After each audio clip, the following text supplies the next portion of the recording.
요즘 뉴스피드 보면 관세 전쟁이나 막 치솟는 국가 부채 그리고 달러 약세 같은 이런 에러 알림이 매일같이 뜨잖아요. 네, 맞아요. 진짜 하루가 멀다 하고 나오죠. 보통은 여러분도 이걸 그냥 개별적인 노이즈로 넘기실 텐데 이게 글로벌 경제라는 거대한 운영 체제가 실시간으로 업데이트되는 구조적 신호라면 어떨까 싶거든요.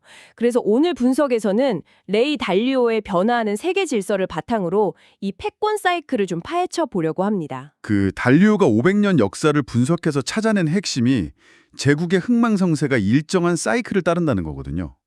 지금 우리가 겪는 현상들이 바로 그 기존 시스템의 한계가 드러나는 어떤 변곡점이라는 거죠. 맞아요. 그 1945년 이후에 미국이 패권을 장악한 과정을 보면 약간 거대한 플랫폼 기업의 네트워크 효과랑 똑같잖아요. 그렇죠. 브로트누즈 체제나 마셜 플랜으로 전 세계가 달러를 쓰도록 딱 세팅을 한 거죠. 네, 그러니까 달러를 글로벌 금융 운영 체제의 완전한 기준값으로 만들어버린 건데 그 네트워크 참여자가 늘어날수록 달러 힘이 엄청나게 커졌잖아요. 그 덕분에 미국은 사실상 무한에 가깝게 돈을 빌릴 수 있는 특권을 얻었죠. 근데 완벽해 보이던 이 운영 체제에 지금 세 가지 치명적인 균열이 생기고 있습니다. 아, 세 가지요? 첫 번째는 단연 부채 문제겠죠. 네, 미국 연방 부채가 GDP 대비 120%를 넘겼거든요.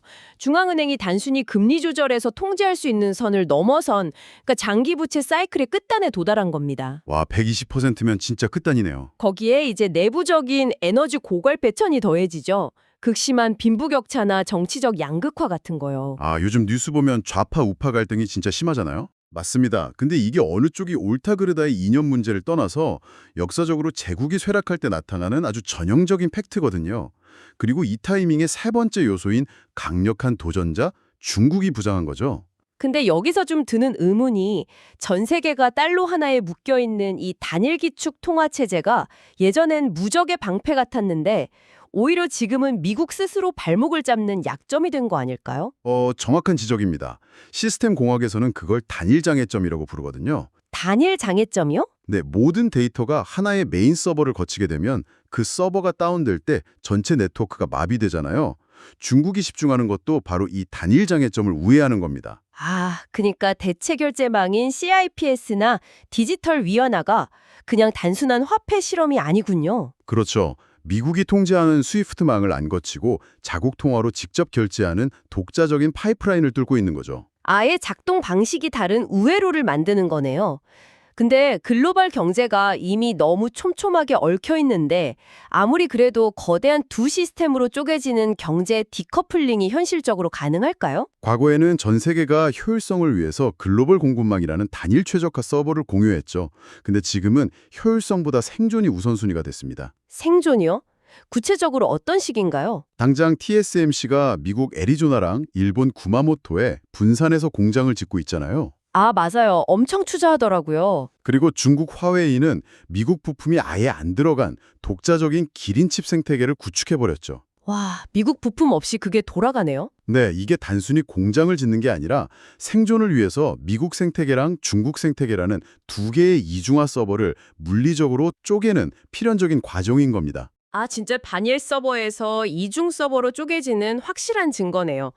배터리 시장에서도 중국 주도의 LFP 배터리랑 한국, 미국 중심의 NCM 배터리 진영이 쫙 갈라지는 것도 같은 맥락이겠죠? 완벽하게 같은 맥락입니다. 그럼 이 글로벌 운영 체제가 쪼개지는 상황에서 투자를 병행하시는 여러분들은 이제 어떻게 대응해야 할까요?